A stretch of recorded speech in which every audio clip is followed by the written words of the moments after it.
Welcome to another episode of Why Can't They Just, a podcast about politics, policy and getting stuff done. I'm Glenn Davidson and I'm a member of the Labor Party. I'm Janaline. I'm also a member of the Labor Party. I'm a former diplomat and a climate, environment and anti-racism activist. I'm Luke Robertson, a member of the Labor Party, as well as a conservation biology and environmental policy student. Before we start, I'd like to acknowledge that we are all recording this on the unceded lands of First Nations people in Australia. Recognising that sovereignty was never ceded, we pay our respects to their elders past and present, and we extend those respects to any First Nations listeners that we have today. Today we're talking about Medicare, perhaps the most profound social policy area in Australia since the early 1980s. Its short-lived predecessor, Medibank, which was a Whitlam government initiative in 1975, was effectively dismantled as a universal public health system by the Fraser government that followed it. With Labor's return to government under Prime Minister Bob Hawke in 1983, universal healthcare was again on the agenda as a high priority, and Medicare was born in 1984. Medicare established the principle that every Australian should have access to healthcare, regardless of their income, location or personal circumstances. It also created a universal system of publicly funded healthcare, providing free public hospital treatment and free or subsidised visits to doctors and specialists. But for the Labor Party, Medicare is more than just a health program. It's one of the pillars of Labor's belief in fairness, equity and collective responsibility. In a sense, Labor sees it as a right of citizenship rather than a privilege for those who can afford to pay. Medicare is based on Australians contributing according to their means and receiving care according to their need. Janaline, why is universal healthcare in general, and Medicare in particular, such an important issue for the Labor Party? What's wrong with having people individually responsible for their healthcare? I mean, if I lead a healthy lifestyle and take care of myself, why should I have to pay for the care of those who don't make healthy choices? Medicare is definitely a thing that Labor considers to be a very deep part of its DNA. I think public health care is a deeply held Labor value. It's a thing that successive Labor governments have consistently campaigned on and really made a point of differentiation between them and the Liberal National Coalition, which it constantly accuses of trying to shut it down, sometimes with more justification than others. I think the reason for that is because of a deep sense that healthcare is a human right, and it is more particularly a right of working people. It comes from a long history of post-industrial revolution bad health outcomes for working people, where if you're a victim of an accident or if you got sick, you just didn't get paid and you could end up destitute and your family could end up destitute. So I think public health care is a very, very deeply held Labor value. On the second question of why should a healthy person who makes good choices subsidise the healthcare of people who make bad choices, I think it comes again to the idea that there are some things that are just good for society, that getting public health care is not just good for the individual, it's actually good for society not to have people having to bankrupt themselves to get medical treatment, or having people avoid getting medical treatment for minor ailments, which might then become major ailments and make them incapacitated, reduce their ability to work.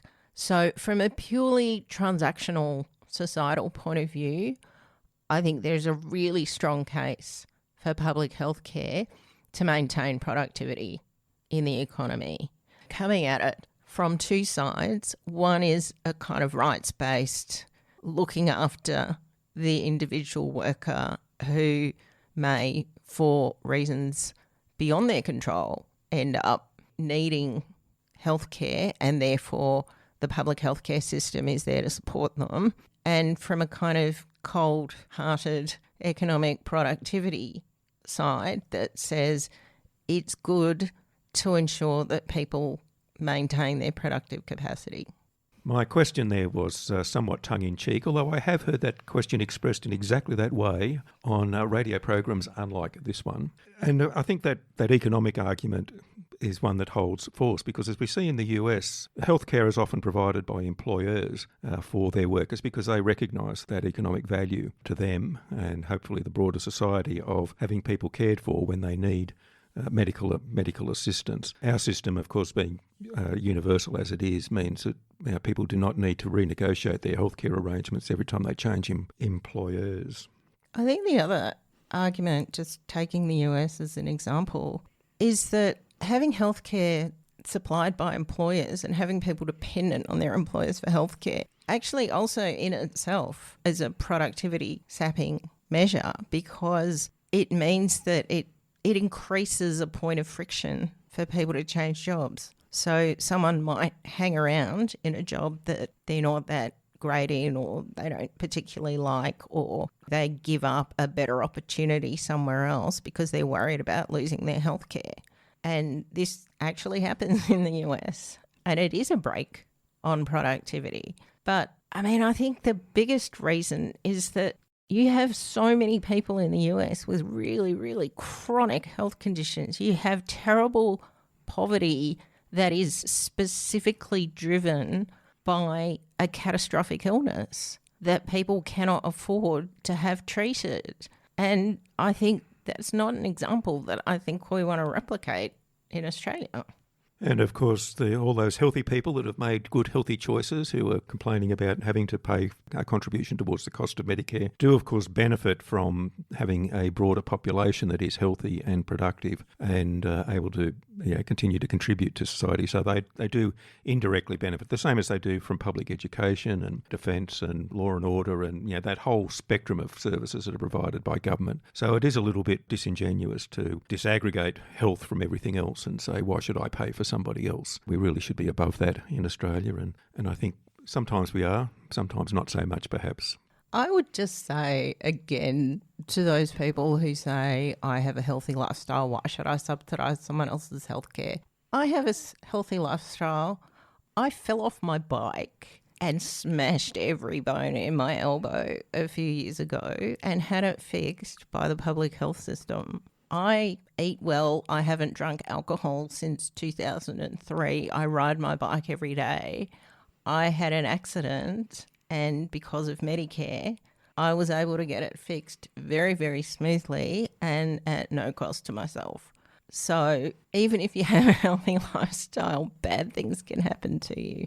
And as people age, their requirements for healthcare go up and their ability to pay extremely expensive treatment diminishes, and we certainly don't want the older people in our community basically falling apart unnecessarily. Well, the other thing is, as we said in our episode on aged care, one of the ways in which you can actually reduce the long-term costs of aged care is to ensure that your population stays healthier for longer. And one of the important components of that is investments in public health care so that people can get early intervention, so that they can get cancer screening, and so that they can live healthier for longer and be less of a call on the public system when they get older. In our next segment, we'll have a look at how Medicare has evolved over the last 42 years or so. But before we do that, do you want to have a perspective from a younger person? What a heartless argument. My goodness, I was shocked. I don't know, just that argument as well. Like, I live a healthy lifestyle, but like you said, Janaline, bad things can happen to people who do. But what about those with chronic conditions, like babies and children? I don't know. What a heartless thing to say. But when you mentioned how America has their health insurance is tied to their employer, I thought that's sort of one of those pro-worker productivity things. I just had in my head a comparison between that and things like non-compete clauses, where they're all sort of keeping people where they shouldn't be and don't want to be because they have such a reliance on their employer. Yeah, it's pretty outrageous. There was a suggestion at one point in Singapore, I think, where a health minister floated the idea of withdrawing public health care from people who smoked. Because if you're going to do that, then, it's your fault if you get lung cancer and you should pay for it and the public shouldn't. I don't think that was ever implemented. But even that, I mean, smoking is addictive. Like, a lot of people who smoke don't really want to smoke. It's not a thing you can just turn on and off. And I think there needs to be, you know, a bit of compassion as well about how people might end up making bad choices for their health for a really large range of reasons. And the idea that they should be punished for it seems, you know, as you say, a bit heartless. But then again, I also come back to the productivity argument. The number of smokers is reducing, and the reason for that is because of education and because of helping people to get off their addiction, not because of punishing them because they have an addiction. That's interesting. I suppose you could say the same thing about people who drink or people who vape or whatever. There's thousands of vices that would have an impact on one's health. Well, and what about people who eat hot chips? And what about people who eat chocolate? The other dimension to that with the young people is that you qualify for Medicare from a young age. You move off your parents' Medicare card as you become an adult and have full access to Medicare from the start of your working life. So before you've accumulated enough resources to be able to look after yourself, you've got full coverage. So I think that's an important issue. Now let's have a little bit of a look at the evolution of Medicare and where we are now, because it's a little bit different now to what it was when it was introduced on the 1st of February 1984 by the Hawke government. At that time, they took a fragmented health system reliant on private insurance and state-based arrangements and introduced a national hybrid system with widespread bulk billing in the public system, although still with private hospitals and private arrangements for those who could afford to pay. This provided a huge challenge for the government in terms of how to have a high-quality public system that was financially sustainable. Now, that was partly achieved by seeking to maintain a strong private health sector alongside the public system, with incentives for people to purchase and maintain private health insurance. Over time, more services have been included in Medicare, with a wider range of consultations, specialist services and diagnostic procedures included. The Albanese government has widened the range of service delivery platforms through the creation of nurse-led walk-in centres, fully bulk-billed GP clinics and mental health centres. These initiatives improve accessibility as well as take the pressure off hospital emergency departments. Now, Janaline, while Medicare is currently enjoying a big increase in funding and resources, previous Liberal and National Party governments have not shown the same level of commitment to supporting Medicare and have considered alternate funding models and delivery options.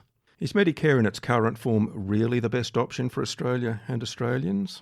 I reckon that is a really, really good question, because it is a thing that I think a lot of countries that have public healthcare systems or that are designing public healthcare systems think about.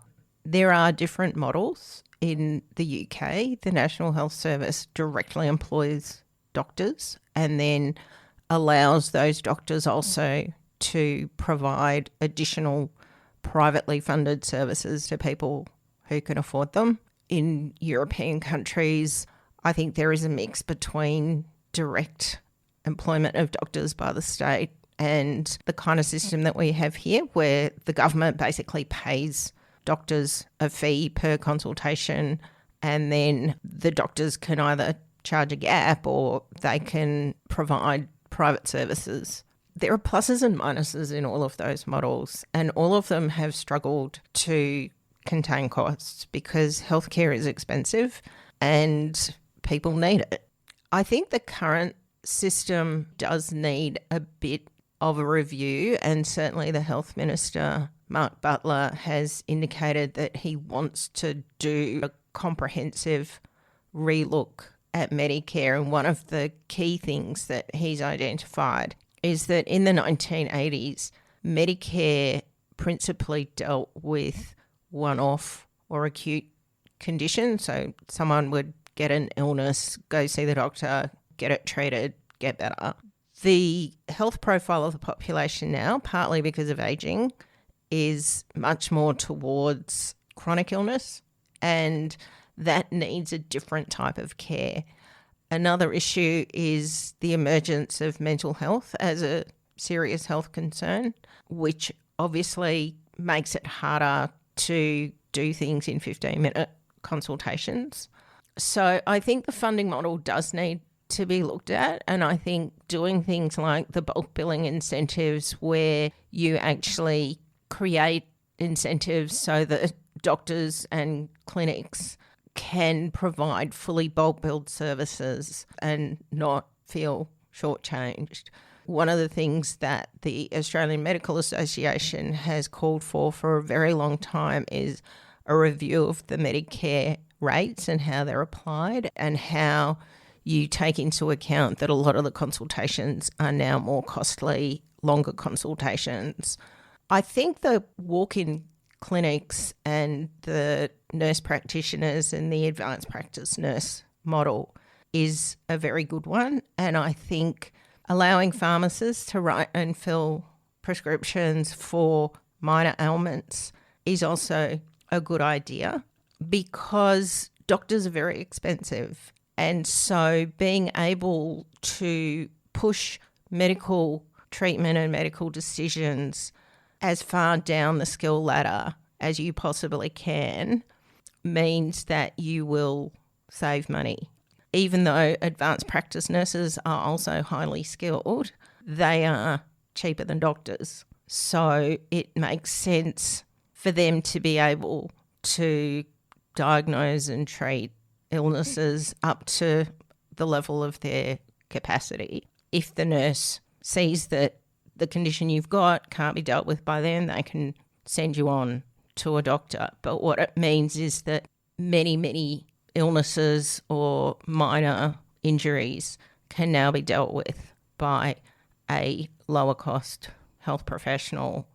Yeah, so they have been very good initiatives. That means that you don't have people with sniffles or headaches or minor issues clogging up emergency departments and freeing up doctors. It frees them up to deal with those things, those cases that do need more acute care.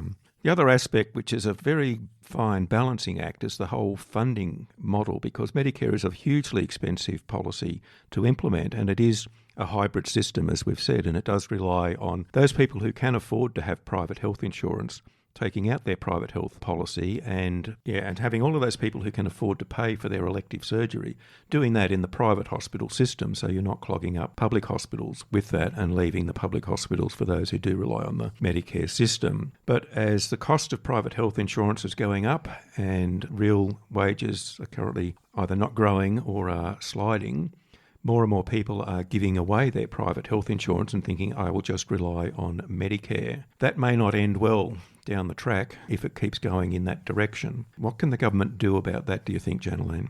The explosion in costs for private health insurance and the increasing complexity of private health policies, which I feel is kind of deliberate because it makes it harder to compare them.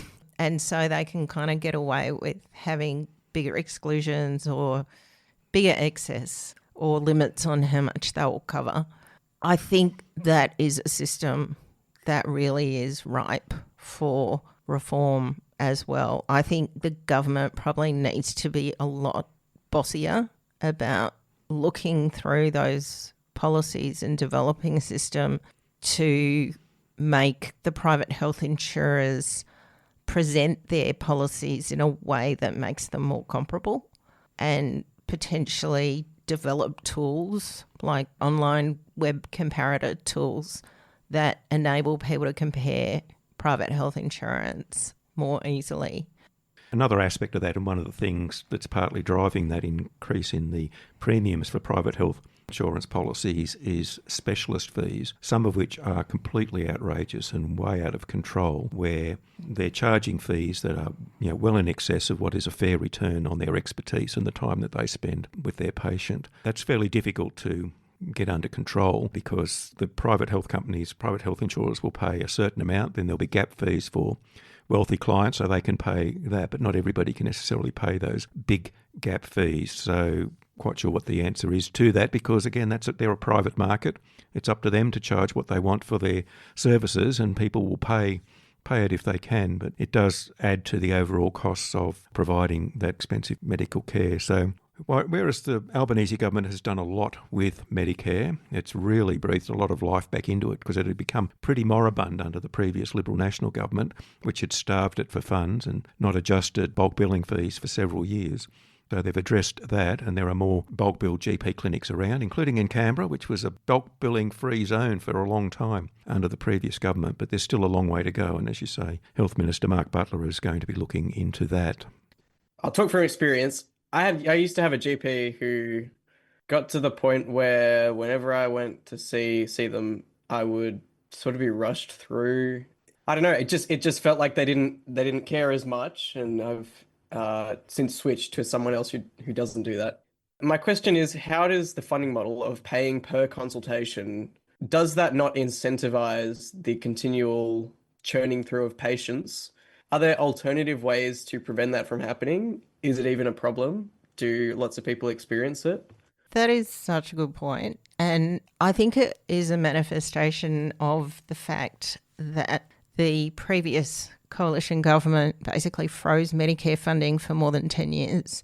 Doctors' bulk billing rates didn't move for a long time while their costs went up. So the costs are not just what goes into the doctor's pocket, it's also things like rent for the surgery and the wages of their reception staff and the infrastructure and energy bills.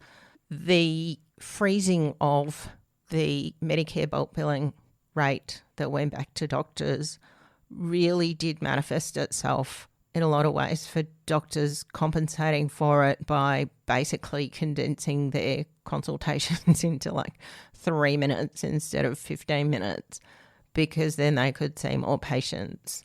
One of the things that the current government has done is firstly increase the bulk billing rate quite substantially and also provided an additional bulk billing incentive for doctors who bulk bill every single patient. The fact that not only the government established bulk billing clinics but also a number of private clinics are now moving to bulk billing suggests that those measures have done enough to make at least some doctors feel that it is worth their while to offer the bulk billing service.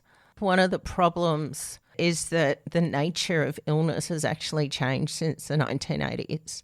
If you have someone with a sniffle or you have someone with, I don't know, a cut finger, you can actually deal with that relatively expeditiously. If you have someone with a complex chronic illness or a conflation of several different illnesses that interact with each other to make that person sicker than any individual illness would, then that becomes a lot more time consuming. And I think this is the thing that the doctors have been asking the government to look at and to consider how you design a funding model that actually reflects the additional time and the additional costs that the doctor's going to incur for dealing with those more complex issues.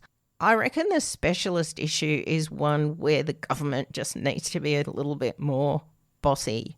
And I think it is an area where you might actually want to look at something like the National Health Service model in the UK, where the government actually employs specialists and they work for the government at a government rate, and people who see those specialists get to see them bulk billed. They don't have to pay out of pocket, but then allow them to spend a certain proportion of their time treating people through the private system, and so allowing them to charge whatever they feel for people who can afford it. I think, again, with kind of increased complexity of medical conditions, that is going to be a challenge because inevitably with all public healthcare systems, demand generally outstrips the budgets. I think they do need to look at creative ways of ensuring that costs are kept to a reasonable level. That's a good point to lead into our next segment, which is about the future of Medicare and should we give Medicare teeth? Now, Medicare today is one of Australia's most trusted public institutions and policy areas. It remains a hybrid system that provides universal healthcare for the body and mind, although remains reliant on the private health insurance and healthcare markets for its sustainability. It also faces huge challenges in sustaining bulk billing, meeting workforce levels needed to support an ageing population, and reducing inequality in access to care. And there is also a push to have dental care included in the Medicare system. The cost of dental care in Australia is prohibitive for some, and there are long waiting lists for some public services, which means some people delay or cannot access timely care. Others who can resort to dental tourism, particularly to lower-cost Asian countries. Janaline, while Australia ranks highly against similar countries for its universal healthcare system, we are an outlier when it comes to the inclusion of dental care. Why can't we just fix this aspect and have possibly the best system in the world? I would love to see dental into Medicare. I think it is an important investment. There's a whole lot of evidence that shows that bad dental health actually bleeds into bad health outcomes overall. One of the categories of free dental care is for pregnant women, because there has been credible research to show that bad dental health in pregnancy can actually affect the child. There are various carve-outs for public dental care, as you say. Children under the age of 12 are entitled to a certain number of free dental visits. I think older people in some categories are also entitled to publicly funded dental care. And as I said, pregnant women are entitled to, I think, 1 or 2 dental visits during their pregnancy. I think universal public dental care would be a terrific thing. It is very, very costly. So I think the government does need to sort out the funding model before it can provide it. But I hope that they will do that as a priority, because it does affect people's lives. It affects their ability to work. I mean, if you've got really terrible teeth, you cannot work. And anybody who has had tooth pain knows how crippling that is in terms of your ability to do literally anything else or think about literally anything else while that pain continues. But I think they probably have a bit of work to do first to sort out a good funding model that enables that care to be delivered to the people who really need it, and also keep the system sustainable in a financial sense. Yes, and the other aspect we touched on there is the whole issue of workforce levels, and he comes back to that perennial issue that has come up on every topic we've talked about, and that is the role of migration in supporting the delivery of services in this country, where most people who are working across the care sector, and particularly in the medical and hospital sector, are migrants, either that have been here for a while or are more recent arrivals. And we need to continue to not just encourage that, but to continue to support that, recognise that that is an essential part of the sustainability of our system, and stop some of this nonsensical, damaging public debate and discussion that goes on from some quarters about cutting back on the migration. Yeah, can't argue with that. And I've got to say, I think one of the reasons that you see a lot of Asian doctors with Australian accents in the Australian health system is because every Asian kid of my generation was basically pushed into medical school. I resisted personally, but yes, definitely a thing. Luke, do you have anything to say about this? Are there alternative funding models that would address being able to see a specialist and the emergence of mental health? How do you fund and reward doctors for seeing as many patients without making them rush through them? I don't know. It feels like a impossible ask. Are there any solutions around? I think the government needs to be a bit creative about this. I mean, one of the things that Mark Butler has floated is the idea of creating a chronic care package. These things actually exist. I remember when I broke my arm, it led to a couple of other things happening, and my doctor actually signed me up for a package designed for people who have multiple and chronic illnesses, and it entitles you to a range of services related to those illnesses paid for by Medicare that otherwise you might have had to pay quite significant gap fees for. I think there are ways of kind of developing packages like that, in the way that you do an aged care assessment or a disability assessment, you might also have a chronic illness assessment, and that then leads to the application of a budget for you to manage that condition. And that might include specialist care, and it might include mental health support, and it might include a range of other things. I think it is worth it for Australians to understand, though, as Glenn says, that in terms of Medicare, if you exclude the issue of dental, Australia actually does have one of the best systems for delivering high quality care to most of the population most of the time. I think we should do what we can to make it even better. And yeah, I'll leave it at that.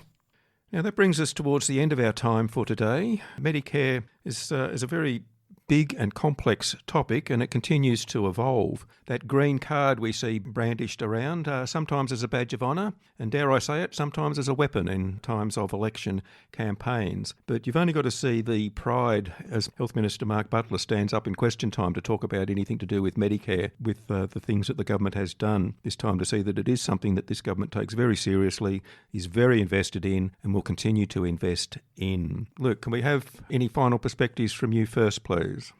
Yeah, there's some interesting bits in there and big policy questions to solve about how you get the funding right. I think that's something we've really explored over the past few weeks. And what I've listened to aged care as well is, what is the correct use of public and private methods of providing care? And how do we get the best of both worlds? But how do you do it in a way that doesn't impede on anyone's ability to access the care or to access care of a lower quality? So I think there's a very big open question at the end of all this, which is, how should the funding model change in order to compensate for emerging health problems? And who knows what that looks like? I think that's a really interesting question. I reckon a big issue relating to that, Luke, the issue that you raise around funding, is what are the investments in terms of broader social policy that are useful to make that will help to bring down the cost of Medicare? I mean, one of the issues that we discussed when we were talking about the National Disability Insurance Scheme and the danger that people who were pushed off the scheme before those support systems at state and territory level or at community level were ready to receive them might actually just end up in very expensive hospital emergency rooms. So I think it is worth it for any government that really wants to take universal public health care very seriously and also wants to take the sustainability of that system very seriously, needs to look at where they can make investments in preventative health care or in other social policy areas that will have a dividend through reduced pressure on the Medicare budget. And I'm thinking about things like, when I was a kid, we had this big social campaign run by the Hawke government, I think, called Life Be In It, where they had all these cheesy ads of Norm, who was a big gut, beer swilling, chip eating guy on a couch watching sport, being encouraged to actually get out and play sport. And the purpose of that program was basically to encourage people to have more active lives, to encourage people to exercise. This was in the 1980s when there was a massive concern about increased rates of heart disease, increased rates of obesity, increased rates of, what you might call sort of lifestyle affected chronic illnesses. I think one of the things that we talked about in aged care was the idea of government policies making it easier for people to make healthy choices. I don't believe in governments, pushing people into doing stuff. One of the things that some of our more conspiratorially minded compatriots say is that, big government just wants to force you into doing things and tell you how to live your life. I don't think that works, and I don't think that's an appropriate thing for governments to do. But there are a lot of things that governments can do to make it easier for people to make those choices. You can do things like publicly funded exercise classes that are accessible. A lot of councils do this sort of thing. My mother, who is quite elderly, had access to a council-funded weekly exercise class. My sister goes to a council-funded Pilates class 3 times a week. That kind of thing makes it easier for people to make those healthy choices. You know, ensuring that everybody has access to affordable fresh fruit and vegetables is a way of making it easier for people to make healthy choices. There are whole communities in remote Australia, particularly, I have to say, First Nations communities, where there are no affordable fresh fruit and vegetables, where a capsicum costs $10 and people just can't afford them. So I think there are lots of ways in which public policy interventions can make an investment in preventative healthcare and helping people to be healthier that will provide dividends in terms of the Medicare system and in terms of how chronic illnesses play out in Australia. And things like, you know, vaccinations and screening. Screening for diseases, particularly for cancers, has been shown to be incredibly effective in preventing the onset of cancer. If you get a bowel screen, you know, you have a colonoscopy, they find some polyps, they scrape them out, they don't become cancers. I think having, you know, a universal program of mammograms for women over 40 has been incredibly successful in reducing the rates of breast cancer. So I think those sorts of interventions are much, much cheaper than dealing with people being sick. So if we look at the healthcare system and healthcare funding as the most expensive part of the system is actually fixing illness, then how do we make investments throughout social policy that will reduce the number of people needing that very expensive type of care and also have the very significant additional benefit of having healthier people in your society and having people living more active, healthy and engaged lives? Thank you, Janaline. So I think we've determined that Medicare is a world-leading policy area. Australia stands up pretty well against like-minded countries with its universal healthcare system, but it's still a work in progress and there's still some further initiatives and further investment that the government can make.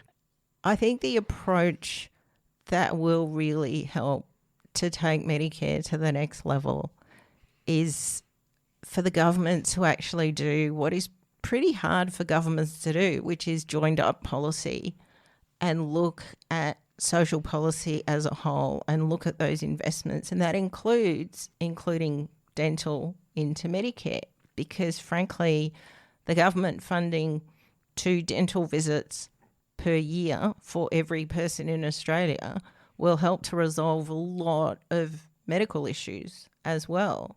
So I think joined up policy with a huge focus on preventative care will do a lot to reduce the cost and increase the sustainability of a really world-class public health care system.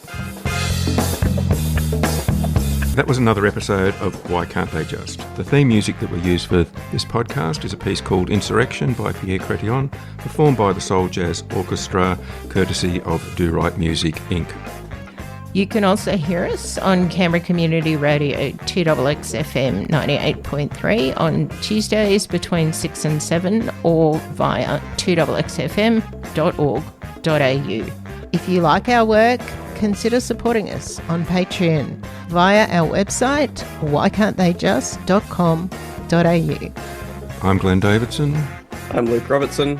I'm Janaline, and this is Why Can't They Just?